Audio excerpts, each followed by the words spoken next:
¿Qué onda? This is Hector Canales bringing you a quick retro unboxing review of 1989's Kenner Shish Kebab Beetlejuice with scary skewers. In 1988, Beetlejuice the movie was released, which was not made for kids. 1989, Beetlejuice the cartoon series premiered, which was made for kids. 1989, you also saw the release of the Beetlejuice toy line made by Kenner. Oddly enough, none of the figures in this toy line depicted anything in the cartoon. Instead, they depicted things, events that happened in the movie. And I, as a 9-10-year-old, loved it because they took a step over that line that the Kenner Ghostbusters did not cross. Look at all these figures of Beetlejuice. I mean, where else can you stab a man through the torso? Where else can you take their heads off? Just the things that it was odd, it was weird, and I was a bit of an odd, weird little kid. That Christmas of 1989 was a Christmas where financially, as a family, we were strapped. So our parents only allowed us to pick a certain amount of figures that I think went up to like $20. And my brother and I, we picked these 3 figures. They were my figures because my brother was getting out of the toy plane phase and I never left it. Kenner made them to scale with other great toy lines, such as the Ghostbusters, Terminator 2 figures. They also size up pretty nicely alongside the Teenage Mutant Ninja Turtles. I use my Beetlejuice figures as extras in my WWF battles. And Beetlejuice doubled as the Undertaker because, well, I didn't have an Undertaker. Before we unbox them, let's take a look at the box. Got this guy pretty cheap because, well, the bubble's already falling apart. It's cracking. The cardboard's wet and it has stuff and I shouldn't be putting my hands near it. I don't know what that stuff is. It looks moldy though. We've got Beetlejuice with skewers coming out of him. And if he wasn't a ghost, he'd be dead. But of course, he's the ghost with the most. So it's okay to depict some guy with that looks like knives sticking out of him. Take his head off, and he's got an eyeball underneath. That's the one thing I didn't like. I never took his head off. He kept his head always on because I thought that was stupid. You got the instructions on the back here. All these figures that you can collect. I didn't have any other character. I wasn't interested in any other character. But now as an adult, I do have Otho. I'm trying to get Harry the Haunted Hunter and Adam Maitland.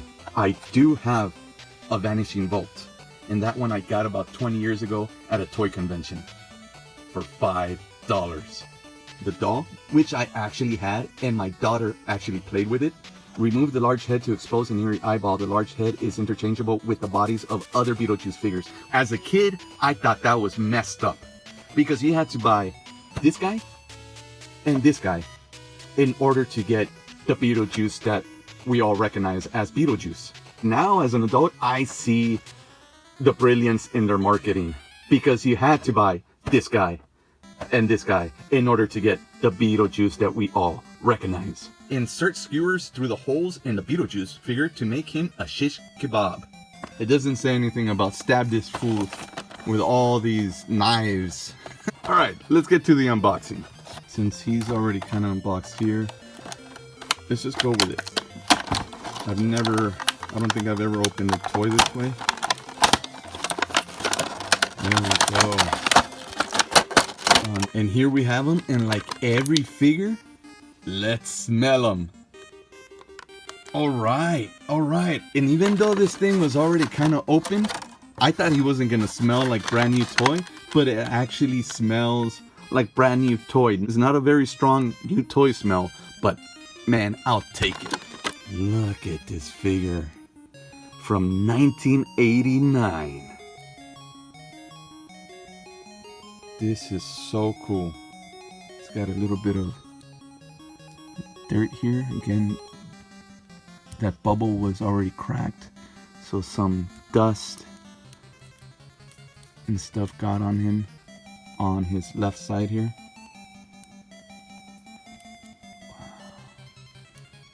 Let's take a look at his articulation. The head all the way around, articulation at the shoulder, articulation at the thigh, and that's it for the articulation. Now let's take a look at its likeness. It is Michael Keaton under all that makeup.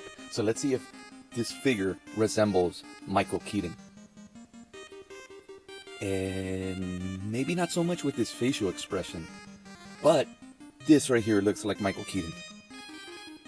And the illustrations on the card, they look like Michael Keaton. So Kenner had the license to Michael Keaton's likeness. They even used it a couple years later for the Batman Returns figures. The likeness is what makes it look so much better. And what makes this figure, imagine if they didn't have the license of Michael Keaton's likeness. Just like the 1989 Toy Biz Batman, which looks nothing like Michael Keaton, and it just messes up the whole toy line because this is not the Batman in the movie. But this here, this is Beetlejuice from the movie. And only because it is a review, let's take his head off. See the eyeball right there. And his head is squishy. This is the best part. Just doing this, and as a kid I used to put my fingers. Let's take a look at his accessories. I'm gonna need, oh, there we go. The scary, oh, and they're very flexible. And they don't hurt. I think I tried that as a kid. Let's take a look at every skewer. And here we have an eyeball, a tiny little skull. Oh, this was my favorite, the heart. That's pretty messed up. That's jacked up. A little monkey, dead monkey. A bat. Another messed up thing here. You got this skewer going up his butt and coming out his head. A skewer going through another animal, but at least you could tell the animal was already dead when they skewered him. Another animal here, a snake. A hot dog.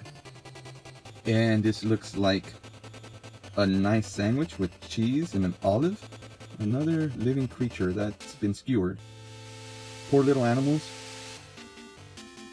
I wonder how they got away with just with this. This is pretty jacked up. Insert the skewers through the holes in the Beetlejuice figure to make him a shish kebab. So let's make him a shish kebab.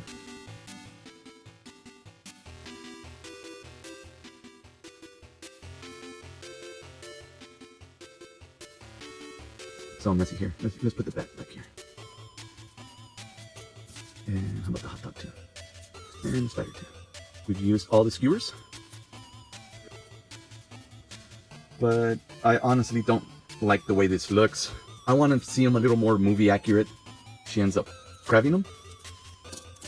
And he makes spikes come out of his body. Let's make him look like that.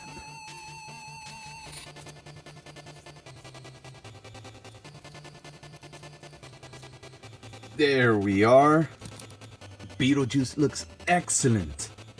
This is why I wanted him. Oh wait, I don't think he's wearing the hat when he has the spikes coming out of his body. So let's trade it up with the other Beetlejuice.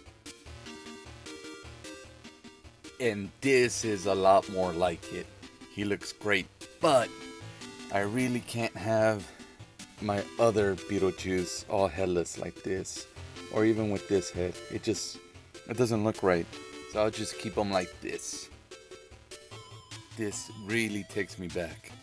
And by comparing the scale of all these Kenner action figures that came out around the same time, you can see that any kid could have had tremendous fun with these figures. One that just makes so much more sense, Ghostbusters. And if you were a child with a huge imagination, it didn't matter if the scale of the figure wasn't up to par with certain figures. You still put them in that world as long as the scale was somewhat close. And with the lack of characters in the Beetlejuice line at first, you had to kind of find a way to get these guys to interact with other toy lines. Thanks for joining me on this quick retro unboxing review of the 1989 Shish Kebab Beetlejuice. Don't forget to like, subscribe, and comment. And join us again on our next quick retro unboxing review of